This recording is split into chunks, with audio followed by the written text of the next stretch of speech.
The chill of despair. The icy wind tore through the city streets as Martha Kane, a retired librarian, clutched her worn scarf tighter around her frail neck. The unforgiving weather matched her mood, a biting reminder of her solitude. Once a cornerstone of her community, Martha had spent decades guiding young minds through the magic of literature.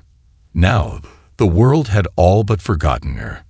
She wandered the bustling streets, her small frame dwarfed by the towering buildings around her.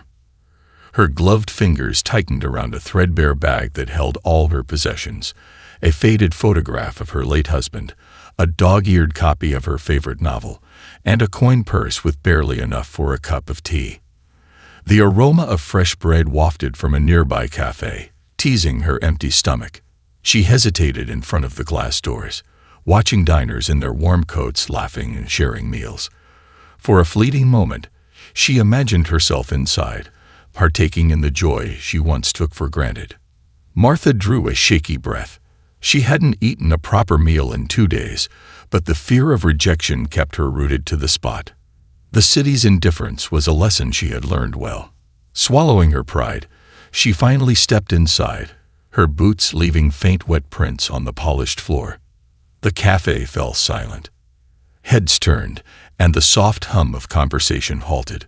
Martha felt their eyes bore into her, a mixture of pity and irritation. Her heart pounded in her chest, but she forced herself forward. "Excuse me," she said, her voice barely audible. "I was wondering if you had anything you could spare. Just a piece of bread." A burly manager emerged from behind the counter, his expression stern. "We're not running a charity here," he said, his tone sharp enough to cut through the tension in the room. "Out. Now." Martha recoiled, as though struck. Tears welled in her eyes, but she blinked them away. Without another word, she turned and shuffled back into the cold. The door closed behind her with a sharp thud, sealing her out from the warmth and humanity within. That night, she found herself on a park bench, her coat offering little defense against the freezing air. She clutched her bag close, her thoughts drifting to memories of a time when she had a home, a family, and a sense of purpose. The loneliness weighed heavier than the cold, and as the city lights blurred into the haze of her tears, she wondered if anyone would even notice if she disappeared. Martha drifted into a fitful sleep, her dreams a patchwork of warm memories and stark reality. She was awoken by the sound of footsteps and the hum of voices. Groggy and disoriented, she squinted into the dim morning light. A small entourage approached, their polished shoes clacking against the pavement. Among them was a young man with a tall, commanding presence. His blonde hair caught the faint sunlight, and his sharp features were softened by a curious expression as his gaze settled on Martha. It was Barron Trump. She recognized him instantly. His face was a regular feature in the tabloids and news channels she glimpsed through shop windows. Martha's immediate reaction was to shrink further into herself. The last thing she wanted was more judgment. "Why is she sitting here?" Barron's voice carried over the muted bustle of the city waking up. It was calm yet firm, filled with genuine curiosity rather than disdain. Martha flinched but said nothing, pulling her scarf higher to shield her face. One of Barron's guards muttered something, and Barron responded with a subtle shake of his head. To Martha's surprise, he approached her, crouching to meet her eye level. "Ma'am, are you all right?" he asked gently. "I'm fine," she whispered, though her trembling hands betrayed her words. "You don't look fine," he replied, his tone steady but kind. He turned to one of his guards. "Get her a coffee and something warm to eat." Martha stared at him, unsure if she had heard correctly. Moments later, a steaming cup of coffee and a hot sandwich were placed in her lap. The smell was intoxicating, but her hands shook too much to unwrap the sandwich. "Take your time," Barron said. "No rush." Tears pricked her eyes as the simple kindness overwhelmed her. She tried to thank him, but the words caught in her throat. Why was he doing this? She had grown accustomed to being invisible, a forgotten relic in a city that moved too fast for sentiment. As if sensing her unease, Barron stood and spoke to his guards in low tones. Martha caught snippets of the conversation, but couldn't make sense of it. Then he turned back to her, his expression resolute. "You're coming with me," he said. Martha blinked, startled. "What?" "I have a place where you can stay," he explained. "No strings attached, just until you're back on your feet." She hesitated. The world had taught her to distrust grand gestures, to question motives behind acts of generosity. But there was something in Barron's eyes, a sincerity that cut through her skepticism. I don't know," she stammered. "Please," he said, "no one should be out here like this. Let me help." His words, simple yet heartfelt, carried a weight that broke through the walls Martha had built around herself. With a reluctant nod, she allowed herself to hope. A place to begin again. The ride to Barron Trump's residence was a surreal experience for Martha. She sat stiffly in the back of the sleek, black SUV, her hands clutching her bag like a lifeline. The warmth of the car's interior wrapped around her, but the unfamiliar luxury only heightened her discomfort. She glanced nervously at the young man beside her. Barron had remained silent after their initial exchange, his sharp features thoughtful as he gazed out the window. Occasionally, he tapped at his phone, his expression unreadable. The guards, seated in the front, murmured quietly to each other, their voices a low hum of professionalism. Martha's stomach churned. She wanted to trust this stranger, this towering figure of privilege who had extended a hand to her when the rest of the world had turned away. But life had taught her that kindness often came with a price. What could he possibly want from her? An aging, destitute woman with nothing left to give. The SUV glided smoothly through the city streets, leaving behind the familiar chaos of downtown and heading toward a quieter, more affluent neighborhood. Martha's eyes widened as the surroundings grew more opulent. Towering gates and sprawling mansions lined the streets, each property a testament to unimaginable wealth. The vehicle finally pulled into a long driveway that led to an elegant estate, its facade gleaming under the pale morning light. Martha's breath caught. She had never seen anything like it. The house was a blend of modern architecture and timeless charm, with wide glass windows and perfectly manicured gardens. As the car came to a stop, one of the guards stepped out to open her door. Martha hesitated, clutching her bag tighter. "It's all right," Barron said, his voice soft but reassuring. He extended a hand to her. "You're safe here." Martha's gaze flickered between his face and his outstretched hand. Something in his steady demeanor eased her nerves, and she allowed him to help her out of the car. The cool air bit at her cheeks, but the sight before her was almost enough to make her forget the cold. "This way," Barron said, guiding her toward the front door. The entrance was grand, but not ostentatious. A simple wreath adorned the door, and the polished brass handle gleamed in the light. Inside, the warmth of the house enveloped her immediately. The foyer was spacious, with high ceilings and tastefully understated decor. A faint aroma of vanilla lingered in the air, reminding Martha of better days when she had baked cookies for her grandchildren. A middle-aged woman with a kind face appeared from a side hallway. She wore a crisp uniform and smiled warmly at Martha. "This is Mrs. Bennett," Barron introduced. "She manages the house. If you need anything, she'll help you." Mrs. Bennett stepped forward, her hands clasped in front of her. "Welcome, Mom. Let's get you settled." Martha hesitated, looking back at Barron. "Why are you doing this?" she asked, her voice trembling. "Why would someone like you care about someone like me?" Barron's expression softened. He placed a hand gently on her shoulder. "Because I can," he said simply. "And because no one should have to face what you've been through. Please, let us help you." The sincerity in his words broke down the last of Martha's resistance. She nodded, tears brimming in her eyes. Mrs. Bennett stepped closer and guided her gently toward a side staircase. "Come, let's find you a room where you can rest." Martha's assigned room was modest compared to the rest of the house, but still far more luxurious than anything she had experienced in years. The bed was freshly made with soft linens, and a small vase of flowers sat on the nightstand. A wardrobe and a comfortable armchair completed the space, making it feel inviting and warm. "You'll find some clothes in the wardrobe," Mrs. Bennet explained, "and the bathroom is just through that door. Take your time. When you're ready, there's breakfast waiting for you downstairs." Martha nodded mutely, still overwhelmed. As Mrs. Bennet left the room, she sank onto the edge of the bed, her bag slipping from her grasp. For the first time in months, she felt safe. But safety came with its own weight, a flood of emotion she had suppressed for so long.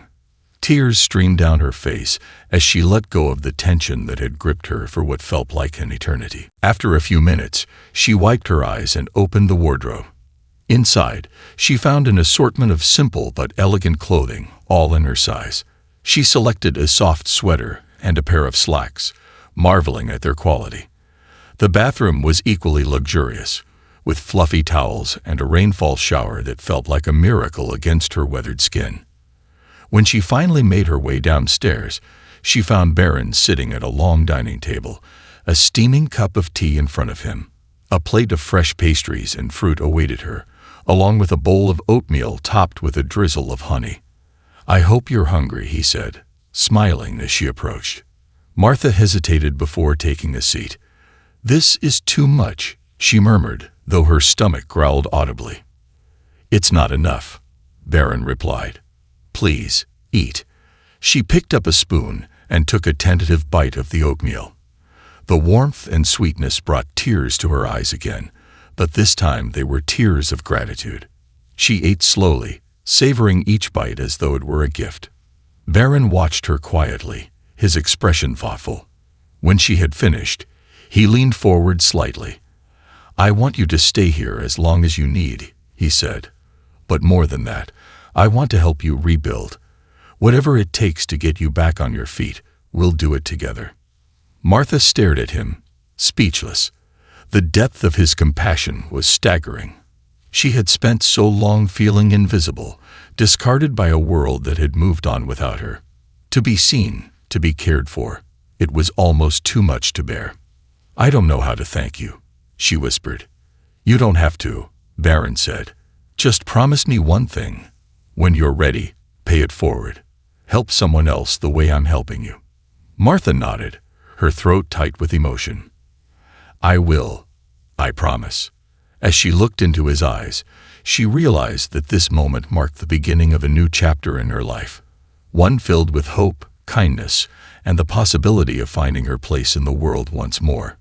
Building bridges of trust. The days that followed were unlike anything Martha had experienced before.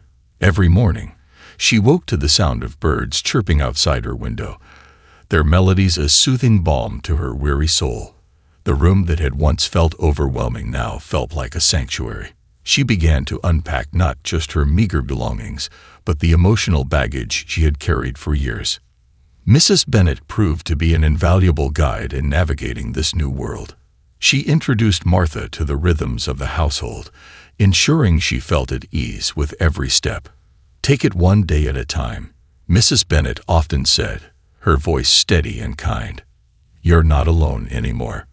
One morning, as Martha descended the staircase, she found Barron waiting in the living room. He was dressed casually, his tall frame relaxed as he browsed through a book. When he noticed her, he stood and smiled. "Good morning," he greeted. "How are you feeling today?" "Better," Martha admitted, "though it still feels unreal." "That's understandable," Barron said, "but I'm glad to hear you're feeling better. I wanted to talk to you about the next steps." Martha's heart skipped a beat. She had been dreading this conversation, fearing it might signal the end of her stay. But Barron's expression was calm and reassuring. "I've been thinking about ways to help you regain your independence," he continued. "I'd like to introduce you to a few people who can assist you. They run community programs focused on housing, job training, and emotional support for individuals who faced difficult circumstances." Martha hesitated, her hands clasped tightly in her lap. "I'm not sure I'm ready," she said quietly. "It's been so long since I've felt capable of anything." "That's exactly why we'll take it step by step," Barron said. "There's no rush. But when you're ready, I want you to know there's a path forward." Over the next week, Barron arranged for Martha to meet with a counselor named Evelyn, who specialized in helping individuals rebuild their lives after homelessness. Their sessions were held in a cozy study within the estate, and Evelyn's gentle demeanor immediately put Martha at ease. "You've been through so much," Evelyn said during their first session, "but your story isn't over. It's just beginning." Martha's sessions with Evelyn became a turning point. She began to open up about the pain of losing her family, the humiliation of living on the streets, and the fear that she would never be whole again. Evelyn listened without judgment, helping her navigate the tangled web of emotions that had held her captive for so long. Meanwhile, Barron continued to be a steadfast presence in Martha's life. He joined her for meals, encouraged her to take walks in the estate's sprawling gardens, and even introduced her to his love of reading. One afternoon, he handed her a novel with a warm smile. "This was my mother's favorite," he said. "I think you'll enjoy it." As Martha flipped through the pages, she felt a spark of joy she hadn't felt in years. The small acts of kindness, the steady support, they were building bridges of trust that had long been broken. By the end of the month, Martha found herself looking forward to each new day. The scars of her past hadn't disappeared, but they no longer defined her. With Barron and Evelyn's guidance, she began to believe in the possibility of a brighter future. For the first time in years, she felt truly alive. The seeds of renewal. Martha stood in the garden, the sun warming her face as she gently raked the soil. The estate's grounds were expansive, with winding paths that led to vibrant flower beds and towering trees. It had become her favorite place, a sanctuary where she could feel the earth beneath her hands and watch life flourish anew. Each plant she tended seemed to mirror her own journey, fragile at first, but growing stronger with care. As the weeks passed, Barron's support allowed Martha to slowly rediscover her strength.